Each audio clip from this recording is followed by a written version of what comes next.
cette banlieue syrienne, la mort l'a emporté sur la vie. On se croirait dans un film de guerre ou un jeu vidéo. Mais ceci n'est pas une fiction. C'est la terrifiante image d'un conflit qui a déjà tué 100 000 Syriens et qui dure depuis plus de 2 ans. Hi. When it comes to the consequences and results of the wars in the Middle East, I analyze the numbers because you will never hear objective information from the media. You will hear disinformation and propaganda. Currently, there is a second phase of the war, which is still ongoing. Regarding the war in Syria, new numbers are coming, around 700,000 victims, of which more than 320,000 are civilians, 10 million refugees. What does this information tell us?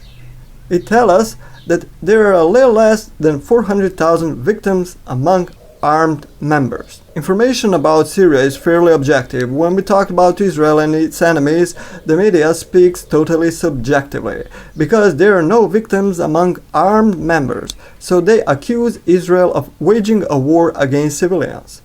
If we add up the Axis powers that are at war with Israel, that is, Hezbollah, the former regime in Syria, Hamas, and Iran. In 2011, Syria had 600,000 soldiers, 5,000 tanks, 500 military aircraft, MiG Sukhoi.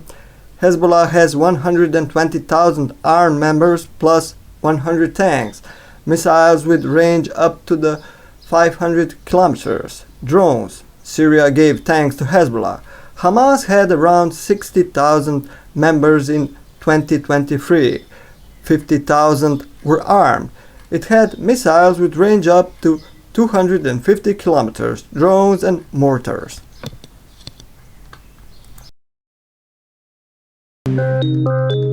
We head into another room where 3 wounded Syrian fighters have been convalescing since July.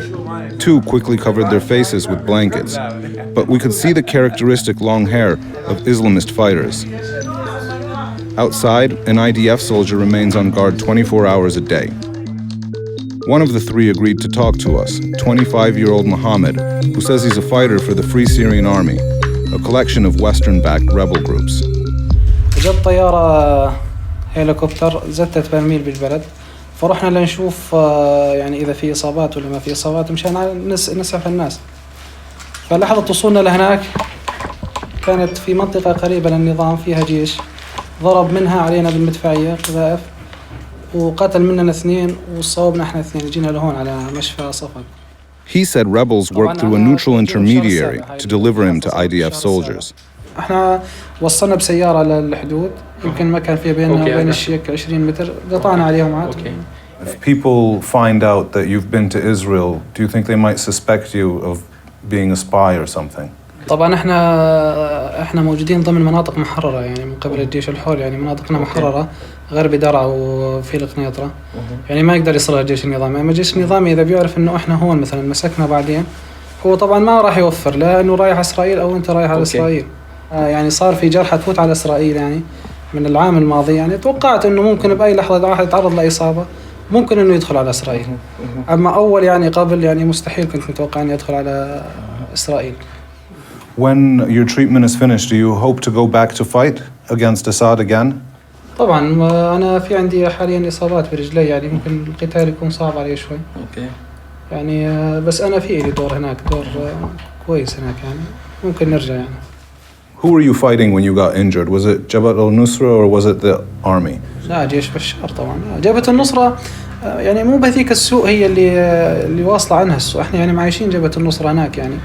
يعني جبهة النصرة يعني هناك يعني شو بدي اقول لك يعني تحل بعض المشاكل بين الناس، ممكن انها كونها يعني اسلامية تحل بعض المشاكل، يعني ما تتدخل انها تقتل او كذا او تظلم حدا او هذا بحارب حدا، لا هي تحارب النظام فقط لا غير.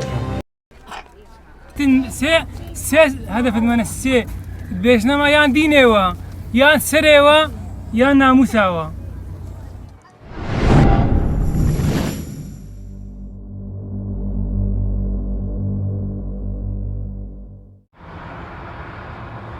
Despite Obama's claim that the US Air Force broke the siege of Yazidi refugees on Iraq's Sinjar mountain range, The vast majority of Yazidis fled into northeastern Syria, a region controlled by the PYD party, an offshoot of the PKK movement, considered a terrorist organization by the United States.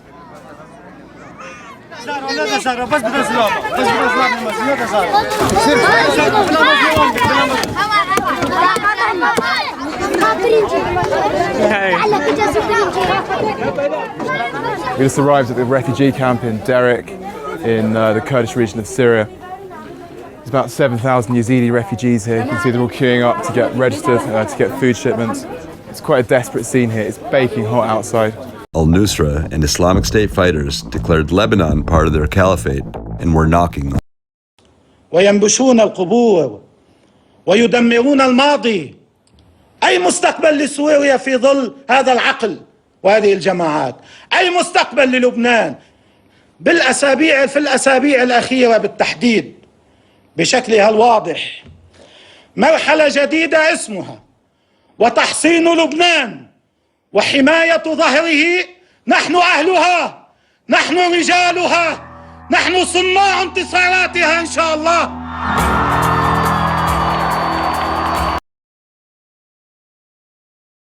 its military into Syria to bolster the Assad regime. Farnaz Fasihi joins us from Beirut, Lebanon this morning. Good morning, Farnaz. Good morning. So what new information do we have about Iran's military involvement in Syria?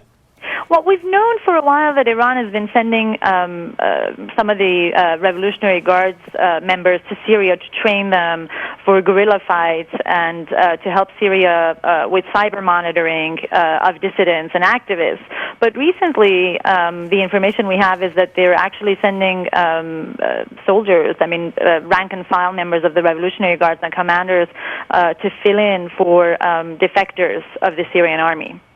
By the way, thank you. By the way, we should mention that the video we just showed folks is from our own Charles Levinson, who is in the link, a lifeline between Iran and the Shia political and militant party Hezbollah in Lebanon. It's through Syria they send Hezbollah weapons and cash, so they need this lifeline. It's the way the Iranians themselves describe it. They say that Syria is our borders into the Arab world. So it's strategically Stunning turn of events in Syria, rebels sweeping that country, seizing power, forcing President Bashar al-Assad to flee, toppling statues of Assad, cheering the end of the family's brutal half-century rule there. Celebrations across Syria where millions of Syrians were forced to escape, but real questions now about what could come next. Tonight, our chief international correspondent James Longman now inside Syria and what he has witnessed already there. Syrians fought for years to topple him, but Bashar al-Assad is tonight a dictator on the run as a rebel movement sweeps him from power in less than 2 weeks. Statues ripped down, paraded through the streets. As we drove in tonight, signs of the regime's total collapse all around us. For so many years, Syria was a fortress. And now, we're just driving straight in. Rebels racing into the notorious Sadnaya jail, revealed to have multiple underground sections. Prisoners locked up for decades, here finding several women and a small child. Please don't be afraid, a rebel tells the child. You can go out now, we're part of the revolution. And this haunting scene, ropes believed used to torture and hang prisoners found in one area. At the border today, hope for a new day. I met 29-year-old Yusuf, who fled his country when he was just 17. Iran has around 1 million soldiers, and if we add them up together, we get to the number of 1.8 million armed members who are in the war against Israel. Okay, if we subtract 600,000 Assad soldiers because the regime fell, there is still a large number of armed members who are in the war against Israel. And this global propaganda that is spreading wants to say that out of the 1.8 million armed members who are in the war against Israel, there are no casualties among them. Why? Because they want to say that they're superior to Israel and that it's impossible for Israel to destroy them. Then they say Israel kills women and children. That's why I say that is a phenomenon of all wars, where there are no casualties among members of Hezbollah, Hamas, Syria, the Iranian army. What about the elimination of Nasrallah, all possible leaders of Hamas, Khamenei? What does this tell us? that Israel is destroying the members of Hezbollah, Hamas, the Iranian regime like flies, and that most of the casualties are among the armed members. All of these factions. Israel doesn't hide how many Israeli soldiers have fallen since 2023, while Israel's enemies hide. Instead, they say women, children, and babies. The first victim of war is truth, especially when Israel is at war. I followed these wars after the collapse of Yugoslavia. I know the statistics by heart. I also know a lot about Middle East, something about Ukrainian-Russian war. By the way, as a child, I read a lot of books, watched films about the First and Second World War, Vietnam, even wars from distant history interested me. But how much the media has been lying about Israel for almost 80 years, you cannot imagine. Tell me, have you ever heard from the media about these 1.8 million soldiers, that at least one died? You never heard. You heard women, children, and babies.